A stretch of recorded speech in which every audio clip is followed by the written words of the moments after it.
At Roots to Thrive, we all work it's one big team. And what I have learned more and more, so I'm a medical doctor, and we were taught in medical school that you wanted to work on interdisciplinary teams. And that seems obvious. Your nurses, your physios, you're working in the hospitals, the better your team is, the better you're going to do the work. Yet we have this kind of belief system that most of therapy is done one-on-one. And of course, everybody that's been trained in any kind of psychotherapy has been trained in some sort of group work as well. But what we find and have found over the years of our program is that when you are in a strong group, in a strong therapy group, in a group that holds accountability and has rules of engagement and actually actively goes through ethical things, is you operate at a much higher level. And I think everyone that is training in these medicines wants to be the best. They want to be the 5-star therapist. And the only way to be a five-star therapist is if you have others around you that can widen your blind spots. So as an MD, I have a lot of skills and a lot of knowledge, but I don't know what I don't know.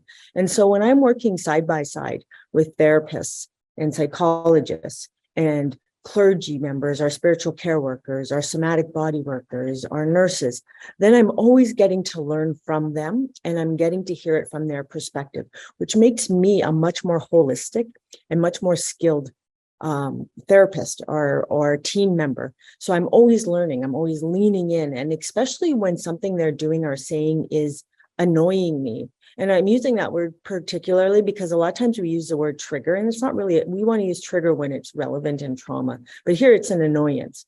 And those annoyances are the spots, when you need to learn or lean in and figure out why. Why is that bothering me? That is my new teacher for today. So you get constantly in these positions where you have an opportunity to lean in and go, why, and meet with that person or go, why do you do it that way? Or why this way? Or how the wording you use there. And so in the group model as a team, you're just always going to have the opportunity to learn more. Like I said earlier, widen the blinders and take your skill set to the next level. And especially because your colleagues are going to have other therapeutic skills that you don't have. Maybe you've spent a lot of your time in IFS, and this person over here is much more Jungian. There's always cross-pollination of knowledge. Or maybe you've got your Indigenous knowledge keepers on your team, and they just have a way of saying it that just so lands. And those opportunities are gold. So it doesn't matter who it's coming from on your team, but anything that takes you to your next level of being a 5-star therapist is excellent. The other part that is so integral to teams, and I think especially in psychedelic medicine, it's an area that is not as fragile as it used to be and is becoming less fragile, but it's a place where you can be very sure that you're operating in these zones of safety. So, we've all seen the media stuff on the therapist, transgression issues. And keep in mind, this is what the media is always looking for. They're looking for the big story, and you don't want to be the big story. And so the way to not be the big story is always to be in teams where people are watching you for those red flags, and you're watching them for those red flags. So when you do work in these teams, when you work in teams, then you're watching, you're going, hey, I noticed that I saw you at the mall the other day with one of our participants. What's going on there?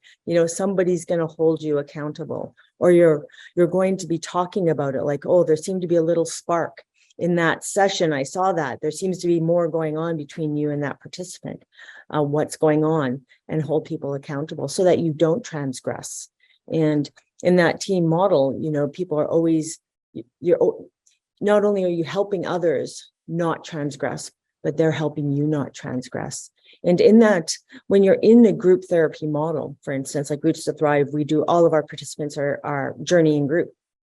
So let's say somebody, we have agreements to touch, we have very clear dialogues around how support will be given. But let's say somebody is having, a particularly sexual journey, right? And one of our body workers is holding their feet, and then the participant perceives it differently after, right?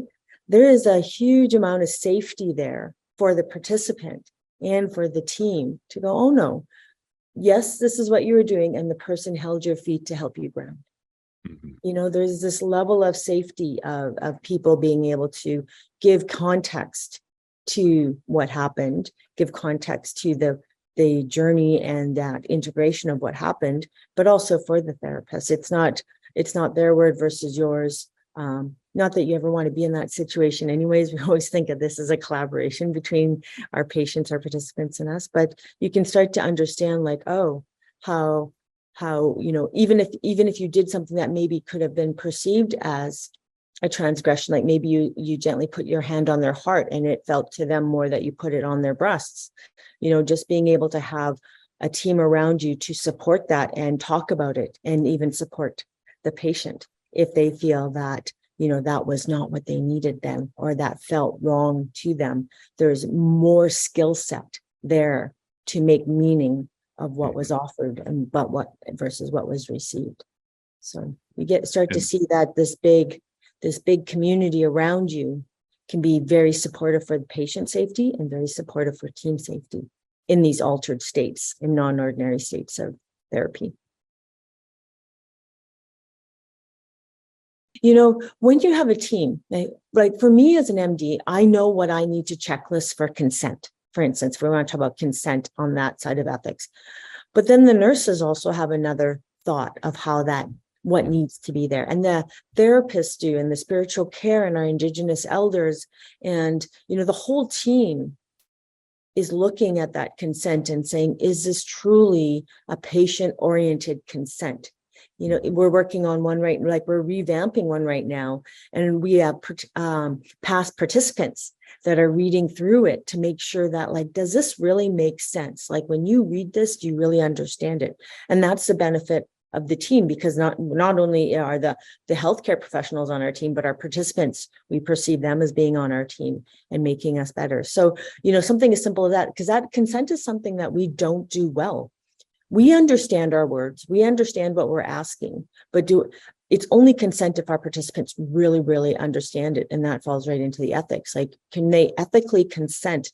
And that's a huge issue in therapy completely. And this is one that we grapple with very deeply, is when people are really low. They're at the lowest point of their life. They're low depression, their anxiety is through the roof, they have PTSD. Maybe they're thinking of you or your team as if this is my last hope. Like, we hear that all the time. I've tried everything else. You guys are my last hope. And when they're that low, it's really, it's hard to process. When you're fight, flight, or flee, you can't think. When you're in sympathetic drive, you cannot think. So how can you even consent to therapy if you can't even read the words on the page? So we have to take this very seriously on the ethical side of how do we properly and truly make sure that the people we're working with understand, the modalities we're going to use, our skill set. We have to be so clear. This is where our skill set is. This is where our skill set is not. You can't be all things to all people. And if you're trying to, that's your own red flag. You have to know what your competencies are and stay within them until you can move to your next level. So that's one of the big ethical things, but that's when you're on a team, it's going that knowledge translation to the patient so that they can consent is going to come from multiple different levels. And especially when we have people on the team that can say, well, we need to get this to this level of understanding. Mhm.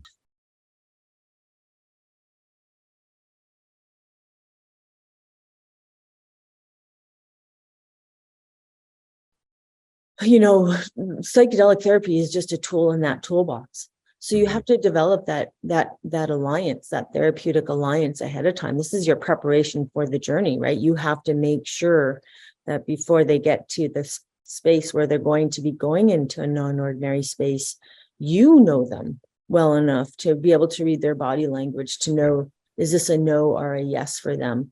And that you've worked through that with them so that you have very clear and concrete yeses and nos, signaling, wording. What are the agreements for how you're going to work and support them? Very clear. Like we talk about touch 3 different times, and consent to touch, like what, and we have videos. Like we provide our participants ahead of time.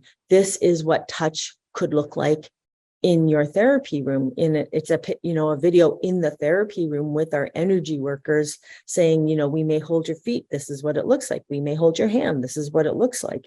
And those kind of things give people that can be in that sympathetic, like fight, flight, flee, and can't think, at least it's another way. It's not just words, it's a visual. And so that's the other part of helping people be able to know what their yeses and nos are, is give them many different ways to take in that knowledge. So the words are clear and written in lay person's terms very clearly, that it's not dense, paragraphs. It's very spread out. We also do the whole consent part on video so that people can listen to it at their own pace and start to, and when we say, feel, when you hear it, feel in your body, is it a yes or a no? So we're starting to help them. Again, it goes back to that preparation, help them regulate back into their body so that by the time we're going into that psychedelic session, they are getting a better sense of a yes and a no. And we're reading them as well and trusting that if we feel a no from them, then we're going to honor that. They have to feel safe with us, right? And that's for every therapist. If your patient does not yet feel safe, just wait. There is no rush. There is zero rush. I think a psychedelic medicine it's a marathon. There is no rush here. There are no sprints. And the one thing, the other strength of the group model and taking time to prepare people longer is they start to settle in and they start to already get results before they even get into their psychedelic therapy. They're already starting to regulate through breath work. They're already starting to use somatic techniques to get back into parasympathetic. So they're starting to get their own wins. They're getting reconnected to their inner healing intelligence. And because, you're walking with them so right at their pace, that when they do get to that medicine session, they know you can hold them safe. Yeah. And we know that our preparation has served them in some way, because almost every time we hear them deeply in the medicine repeating something they've learned, you'll hear them saying, just breathe. Breathe. Like just they're coaching themselves. It's always worth repeating what accountability groups can do for you. Like one, it gives you a bunch of colleagues, which is nice to talk about things and questions. And you don't have, you should never be the smartest person in that room. You want to be learning always, right? Beginner's mind, showing up humbly and bringing forward learning and offering your knowledge when you have it and it can help and lift everybody up. This is not a competition of I know more, or I'm more nature-based, or I'm more this or that. No, you got to, and if that's what you're bringing to the group, that's your work. You got to work on that. Like you have to show up open-hearted in service to your colleagues and listening deeply and listen, like exactly how you want to show up for your patient, and then paying attention to the annoyances that come up in you and knowing that is your work to take away and do. But like I'm on lots of accountability groups, and the learning I get is phenomenal. And a lot of the times it's not even around patients or our participants that I would work with, but just really getting a deeper sense of people that are working with other medicines, and like, wow, like that learning is always going to take you to another level, but it'll come back somewhere. And then it's also the red flags, bringing challenging cases, and this is where you bring all of you to the case or to the group you're working with. You have to feel that comfortable to go, this patient is starting to text me, and I really need somebody to give me some guidance here and check in with me on this. I'm going through a divorce, or my life is a little wobbly. I need somebody to walk with me. Like we exactly tell our patients this too, right? Our participants, don't silo yourself. Your problems are ubiquitous to the world. They're human problems. It's the same with us as people that work with people. We have crap go on in our lives, and we need not to go into isolation and hiding when that happens, but we need to have colleagues that we can say, you know what, my life's in the dumps right now. I'm having some challenges. I need some extra support. Can you guys keep an eye on me? Or, whatever, something. You cannot silo yourself. It is this, if you're doing psychedelic medicine, you're doing it to do it better. This is not the place to do it the old way. This is the way to lean into your learning and be the best you can. And you're going to do that better with the more colleagues you have around you.